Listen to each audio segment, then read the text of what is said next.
साथ हमारे खास पेशकश में आपका स्वागत है। मंत्री और मंत्रालय, जी हां, प्रधानमंत्री नरेंद्र मोदी के मंत्रिमंडल में बड़े पैमाने पर विस्तार और फेरबदल किया गया है। पीएम मोदी के दूसरे कार्यकाल के दौरान ये पहला बड़ा मंत्रिमंडल विस्तार है जिसमें 43 मंत्रियों को शपथ दिलाई गई। मोदी मंत्रिमंडल में कई विभागों का नए सिरे से बंटवारा भी किया गया है। गृह मंत्री अमित शाह को मिनिस्ट्री ऑफ कोऑपरेशन का प्रभार मिला है। इसके अलावा मनसुख मांडविया अब देश के नए स्वास्थ्य मंत्री होंगे। केमिकल एंड फर्टिलाइजर विभाग भी उनके मंत्रालय के साथ भी जोड़ा गया है।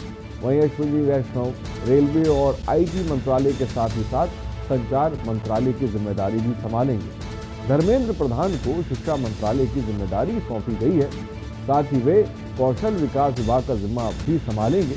वहीं हरदीप सिंह पुरी को पेट्रोलियम मंत्रालय का जिम्मा सौंपा गया है। तो बड़े पैमाने पर और कहा जा सकता है बड़ा विस्तार हुआ है। एक नई टीम फिर से बनाई गई है। ये टीम कितनी असरदार होगी, ये टीम जमीनी स्तर पर कितने कामों को अंजाम दे पाएगी, और क्योंकि ये अपने आप में बड़ा सवाल है, क्योंकि इस फेरबदल के पीछे कहीं ना कहीं एक बड़ी वजह नाराजगी भी मानी जा रही है। जो बड़े चेहरे जिनकी छुट्टी की गई है मंत्रिमंडल से, इसके पीछे एक बड़ी वजह नाराजगी भी प्रधानमंत्री की मानी जा रही है। इसके पीछे एक बड़ी वजह यह भी मानी जा रही है कि उनका उम्र में ज्यादा होना। फिलहाल 43 मंत्रियों को शपथ दिलाई गई है। एक मजबूत टीम बनाने की कोशिश की गई है। मंत्रियों के विभागों का बंटवारा भी कर दिया गया है। कई विभाग ऐसे हैं जो नए बनाए गए हैं, कई चेहरे ऐसे जिनको नए तौर पर जिम्मेदारी सौंपी गई है। लेकिन सवाल सबसे बड़ा यही है कि आखिर ये नई टीम किस तरह से काम करेगी, लोगों के दिलों में कैसे उतरे, क्योंकि जनता सर्वोपरि है। और जो मंत्रिमंडल होता है, सीधी सी बात है, उसका सबसे बड़ी प्राथमिकता होती है कि लोगों के लिए काम करना। कोरोना काल के बाद से जिस तरह से परेशानियां बढ़ी हैं, जिस तरह से दिक्कत बढ़ी है, उसके बाद नए तरह से मंत्रिमंडल का गठन और जिम्मेदारियां। चलिए आपको मंत्रिमंडल के जो चेहरे बड़े हटे हैं उनके बारे में बता रहे हैं। पर्यावरण मंत्रालय में राज्य मंत्री बाबुल सुप्रियो की छुट्टी कर दी गई। साथ ही साथ देबोश्री चौधरी महिला एवं बाल विकास राज्य मंत्री ने उनकी भी छुट्टी की गई है। तो ये वो बड़े चेहरे हैं जिनकी मंत्रिमंडल से छुट्टी की गई। डॉक्टर हर्षवर्धन, प्रधानमंत्री नाराज थे उनकी परफॉर्मेंस को लेकर। कोरोना काल में आप बखूबी जानते होंगे, और एक यही बहुत बड़ी वजह मानी जा रही है। प्रकाश जावड़ेकर सूचना एवं प्रसारण मंत्री हैं, कहीं ना कहीं नाराजगी की वजह इनसे भी थी, लिहाजा इनको भी मंत्रिमंडल से छुट्टी दी गई है। रमेश पोखरियाल निशंक एचआरडी मंत्री हैं, इनकी भी छुट्टी कर दी गई है।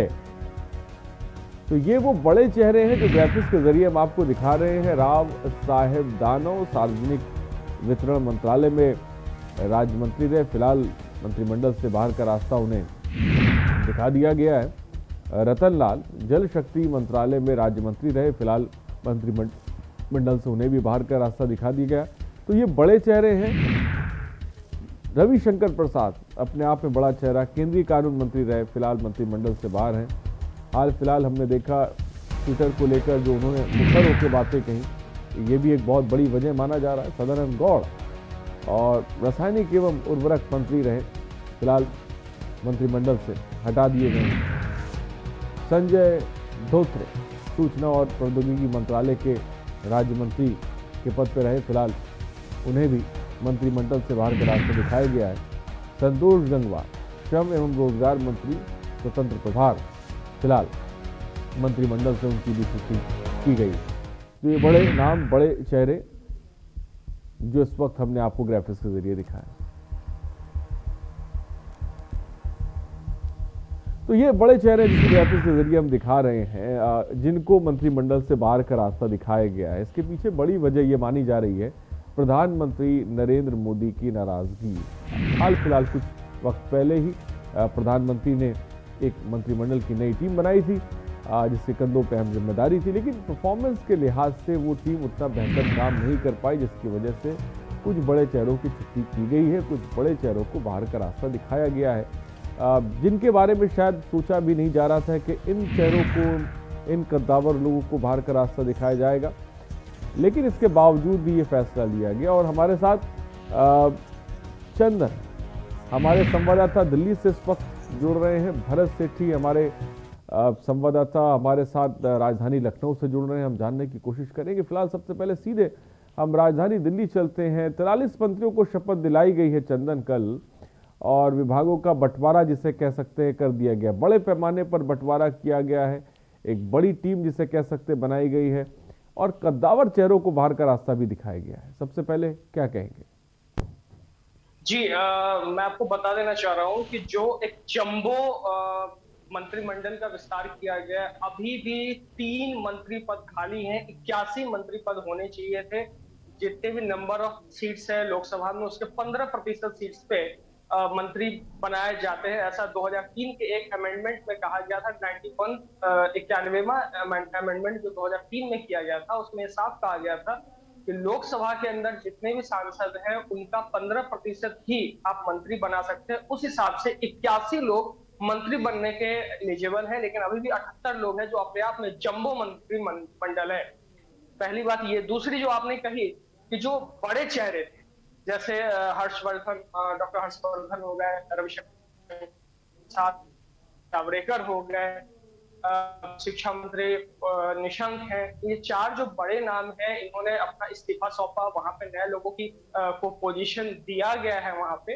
अब बात परफॉर्मेंस की अगर करें, इन चारों में जो 4 हटेंगे तो आखिर जाएंगे कहां? उनको एडजस्ट मोदी सरकार करेगी कहां? सबसे बड़ी बात क्या है? यह है कि रिक्वेस्ट करके उनसे रेजिग्नेशन लिया गया है या बाई फोर्स रेजिग्नेशन लिया गया है। अभी तक इसका कोई अभी तक ऐसा कोई अंदर से सूत्र के द्वारा जानकारी नहीं आ रही है कि बाई फोर्स लिया गया है या फिर रिक्वेस्ट करके रेजिग्नेशन लिया गया है। क्योंकि इन चारों में जो सबसे अच्छी जिनकी पकड़ संगठन में है वो है डॉक्टर हर्षवर्धन, और उसके बाद जो अपने रविशंकर प्रसाद है, उनका एक अलग ही ब्रांड वैल्यू है अलग अलग जगह पे। तो कहीं ना कहीं इन सबको संगठन में जगह मिलेगी। आने वाले जो विगत समय में, आने वाले वक्त में जो चुनाव होने वाले हैं 7 राज्यों के अंदर, वहां पे 7 राज्यों में जीतने के लिए इनसे मदद ली जाएगी, क्योंकि इनका एक्सपीरियंस काफी ज्यादा है, इनमें ये काफी अनुभवी हैं। चुनाव कैसे जीते जाते हैं, इलेक्शन मैनेजमेंट कैसे होता है, वोटर्स को कैसे अपने तरफ आकर्षित करे, ये सब इन सब में ये चारों लोग, ये जो बड़े नाम हैं, ये सब इसमें माहिर लोग। तो शायद कहीं ना कहीं इनको एक थोड़ा सा आप कह सकते हैं कि थोड़ा रेस्ट दिया गया है, थोड़ा माइंड को पीस देने के लिए इनको अपने इस पोस्ट से हटा के दूसरे पोस्ट पर लगाया जाएगा, ताकि ये आने वाले वक्त में जो बीजेपी के लिए 7 मतलब जो अगले साल 7 राज्यों में चुनाव है, वहां पे कोई भी लॉस ना हो। ये 2 चीज हो गई। तीसरी चीज, जो नए लोगों को जो पोस्ट दिया गया है, उनका भी एक एग्जामिन हो जाएगा कि क्या वो उस काम को कर पा रहे हैं या नहीं कर पा रहे हैं। क्योंकि बहुत सारे ऐसे लोग थे बीजेपी के अंदर, संघ के अंदर और विपक्ष के अंदर भी, उनका ये कहना था मोदी सरकार हमेशा युवाओं को तरजीह देती है, लेकिन उनके मंत्रिमंडल में युवाओं की संख्या कम है। लेकिन अब जो कल जिस हिसाब से 43 मंत्रियों को शपथ दिलवाई गई है, उसमें मोस्ट ऑफ जो लोग हैं वो युवा हैं, यंग हैं, अलग अलग फील्ड के एक्सपर्ट्स हैं। और बाहर से कुछ लोग बाहर से पढ़ के आए हुए हैं, कुछ एक्स IAS हैं, कुछ एक्स IFS हैं, कुछ टेक्नोक्रेट्स हैं, कुछ डॉक्टर्स हैं। तो कहीं ना कहीं जाकर के मंत्रिमंडल में जब ये लोग आएंगे तो ऐसा लग रहा है कि कुछ फायदा हो सकता है, कुछ एक्स्ट्रा फायदा, बेनिफिट देश को मिलेगा, एक्स्ट्रा फायदा हो सकता है। चंदन, जिसके बारे में जिक्र कर रहे हैं, क्या होगा ये तो फिलहाल भविष्य के गर्भ में ही छिपा हुआ है। नई टीम बनाई गई है, 43 मंत्रियों को शपथ दिलाई गई। भरत सेठी हमारे साथ है। भरत, मंत्रिमंडल का विस्तार यूपी के लिहाज से देखा जाए तो ये कैसा रहा? देखिए, यूपी का मैं आऊंगा चंदन आपके पास। जी भरत, अपनी बात को पूरा करें। देखिए, बिल्कुल आपको बता देंगे, उत्तर प्रदेश में 2022 में चुनाव है, जिसको देखते हुए उत्तर प्रदेश बात की तो एक महत्वपूर्ण ये जिम्मेदारी निभाएगा। कैबिनेट मंत्री पे जो शामिल किए गए, लगभग 7 नाम शामिल किए गए हैं, जिसमें वोटर्स को लुभाने की बात जरूर सामने आ रही। मैं आपको नाम बताना चाहूंगा। सारे जो नाम है वो आपके यूपी से जो नाम गए हैं वो Anupriya Patel, doctor SP Baghel, Bhanu Pratap Verma, Kaushal Kishore, BL Verma और अजय कुमार मिश्र। साफ तौर पर दलित वोटर्स, कुर्मी वोटर्स को भी लुभाने की कोशिश की गई है। कौशल किशोर जो सांसद है वो दलित वोटर के लिए बहुत माने जाते हैं। उत्तर प्रदेश से बात की जाए तो बीएसपी का बहुत बड़ा नाम था दलित वोटर्स को लगी, लेकिन हाँ, चुनाव से पहले कौशल किशोर को शामिल करना कैबिनेट मंत्रालय में कहीं ना कहीं दलित वोटरों को अपनी तरफ आकर्षित करना जरूर है, क्योंकि जो कौशल किशोर है वो जमीन से जुड़ा हुआ नेता है, तमाम तरीके की आवाज उठाते आए हैं। कौशल किशोर एक ऐसे सांसद रहे हैं, बात करें लखनऊ में बीजेपी पर भी कई सवाल खड़े करते आए हैं और जमीन लोगों के लिए साफ तौर पर हमेशा आगे रहे, चाहे वो किसी से भी बात करनी हो, लोग उनके घर से पहुंच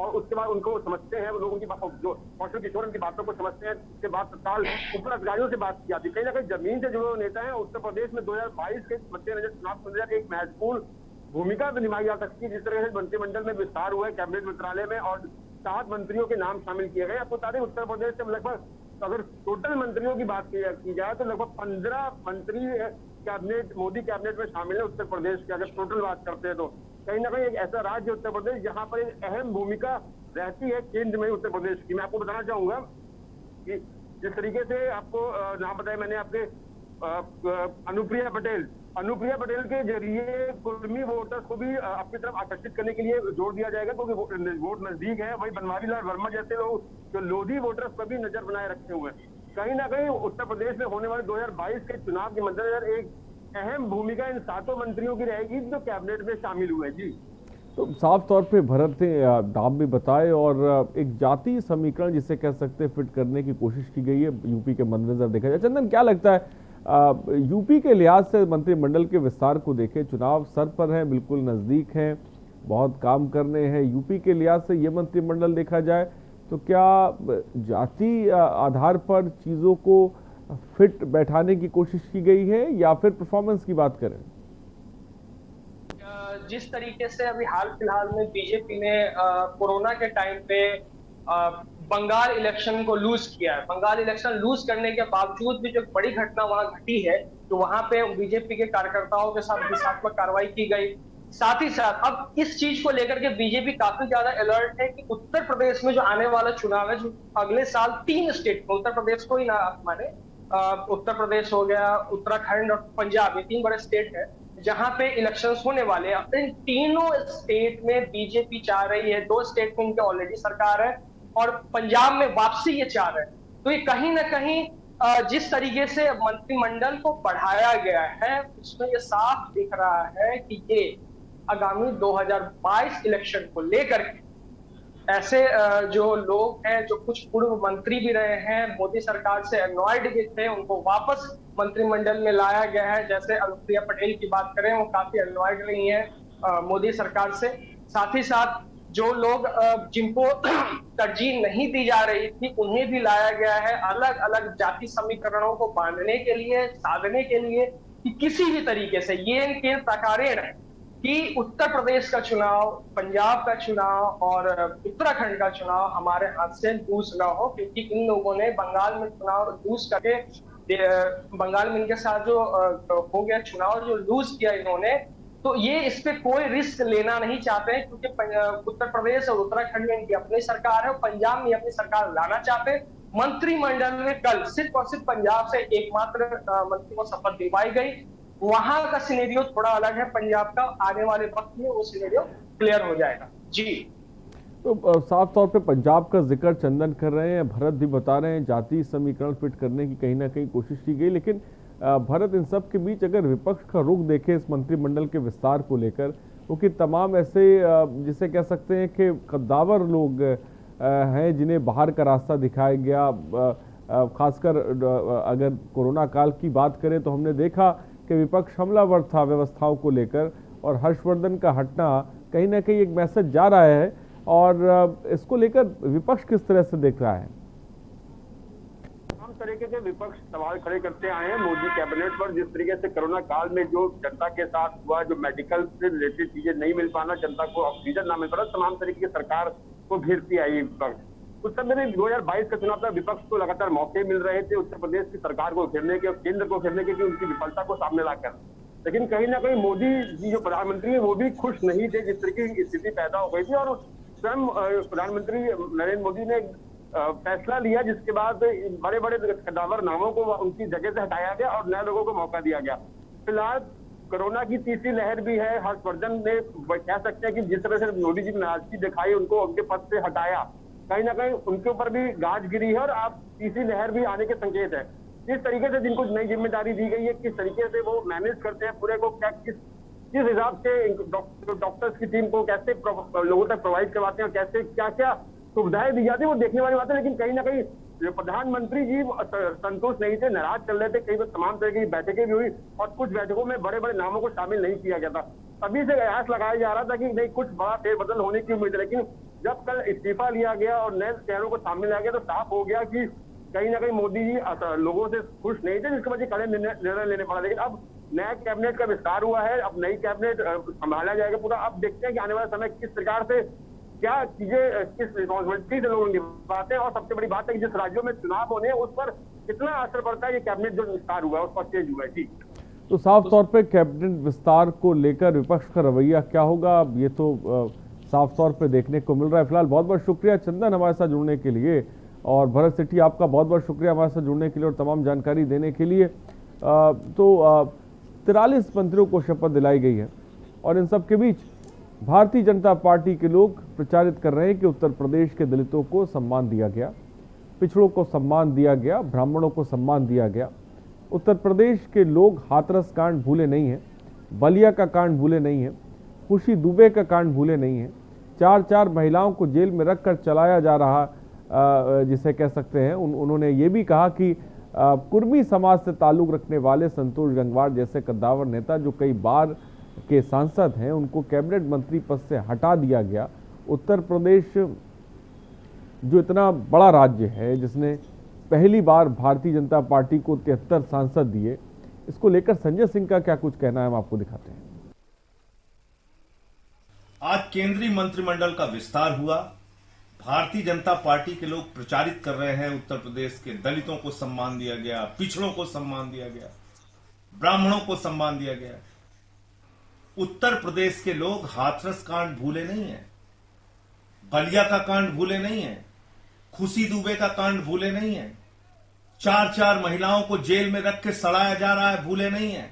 किस तरह से दलित की बेटी को रात में 2 बजे जला दिया गया, भूले नहीं है। किस तरह से बहराइच में एक दलित के बेटे को घोड़ी पर नहीं चलने दिया गया, भूले नहीं है। ये 6 महीनों चुनावी सम्मान देके आप दलित समाज के, वंचित समाज के, पिछड़े समाज के लोगों को गुमराह नहीं कर सकते। कुर्मी समाज से ताल्लुक रखने वाले संतोष गंगवार जी जैसे कद्दावर नेता जो कई बार के सांसद हैं, उनको कैबिनेट मंत्री पद से हटा दिया गया। और उत्तर प्रदेश जो इतना बड़ा राज्य है, जिसने पहली बार भारतीय जनता पार्टी को 73 सांसद दिया, दूसरी बार 64 सांसद दिया, उस प्रदेश से एक भी कैबिनेट मंत्री नहीं बनाया गया। अब इतने बड़े प्रदेश का ये अपमान है या सम्मान है? जो प्रदेश आपको 73 सांसद, 64 सांसद देता है, उस प्रदेश से एक भी कैबिनेट मंत्री आपने नहीं बनाया।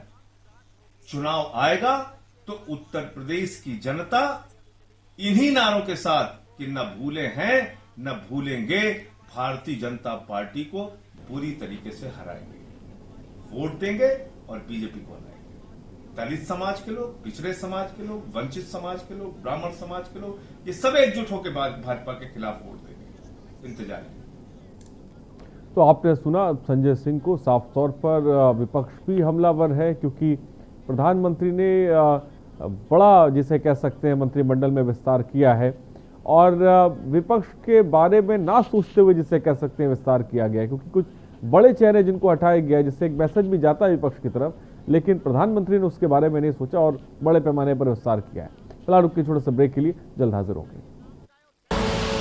आप देख रहे हैं के न्यूज, खबरों का सारथी। जुबान के लिए उड़ चला गैरों की ज़मीं पर, खुशबू अपने पन की ढूंढता औरों की ज़मीं पर, मेरी माटी की ये जुबान, मेरी माटी की ये जुबान है मुझसे दूर, मीलों दूर, पर ये दिल है कि चख रहा है उन्हीं अल्फाज़ों का नूर। दूर कितना भी जाओ, इस जुबान से दूर ना जा पाओगे। विमल, बोलो जुबान केसरी। स्वाद और खुशबू में झूम के भाई लेके आए गोल्डी मसाले, खुशबू और स्वाद ऐसा तो रिश्तों में गुस्सा कैसा। खुदी को आजमाया है तो ये अंदाज आया है, खुदी को आजमाया है तो ये अंदाज आया है। तुम में भी मैं हूं, शुद्ध प्लस पान मसाला। आप देख रहे हैं के न्यूज, खबरों का सारथी। और ब्रेक के बाद आपका स्वागत है खबर महासमुंद से, जहां साइबर सेल और खल्लारी पुलिस ने एक बार फिर अत्यंत दुर्लभ प्रजाति के वन प्राणी पोंकलिन को तस्वीरें 4 आरोपियों को गिरफ्तार किया है। इसके साथ आरोपियों ने पेंगुलिन को महासमुंद जिले के खल्लारी के जंगल से, जिसे कह सकते हैं, बरामद किया है। अंतर्राष्ट्रीय बाजार में लाखों रुपए की इसकी कीमत है। पुलिस ने आरोपियों से एक स्कॉर्पियो वाहन, 4 मोबाइल फोन, 2000 नगद रुपए और बरामद की है। फिलहाल पुलिस ने मामला दर्ज कर लिया है। दुर्लभ वन्यजीव पेंगुइन की तस्करी का मामला सामने आया है, जिसमें थाना खल्लारी के पास के जंगल में से अत्यंत दुर्लभ जीव पेंगुइन मिलने पर 2 लोगों के द्वारा अन्य 2 लोगों से मिलकर इसको कहीं बाहर बेचने का प्लान बनाया जा रहा था। तस्करी को रोकने के लिए महासमुंद पुलिस हमेशा तत्पर रहेगी। अन्य जीव को फॉरेस्ट विभाग को सकुशल सुपुर्द किया गया है और आम जनता से अपील है, आगे भी कहीं ऐसी कोई सूचना आती है जल्द से जल्द पुलिस को संपर्क करें। कांकेर जिले के नए पुलिस कप्तान के रूप में शलभ कुमार सिन्हा ने कमान संभाल ली और पदभार ग्रहण करते ही